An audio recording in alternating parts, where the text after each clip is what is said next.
এই তো কিছুদিন আগে তো আমাদের কাছে রমজান এসেছিল, এখন দেখেন রমজানটা আবার সামনে চলে আসছে, আবার সামনে চলে আসছে। এই তো কিছুদিন আগে মাত্র জুমার নামাজটা পড়েছি, এই 2 দিন পরে আবার জুমার নামাজ। বুদ্ধিমানরা মনে করে জাহান্নামের ভয়ানক আযাব সইতে পারবো না, দুনিয়াটাই ভালো কল্যাণের। ঠিক এই কাজটাই আল্লাহ করে।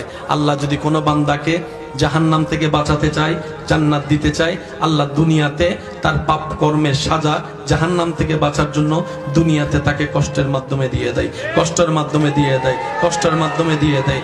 কাটা ফুটাটাও গুনাহ মাফ, পা মস্কানো গুনাহ মাফ, এমনকি গায়ে জ্বর হওয়াটাও গুনাহ মাফ হয়ে যায়, গুনাহ মাফ হয়ে যায়। সেজন্য মনে রাখবেন, জীবনে যতই দুঃখ কষ্ট আসুক, আপনি শুধু ধৈর্য ধরে সবর করবেন আর আল্লাহর দরবারে শুকরিয়া করবেন। হবে কি?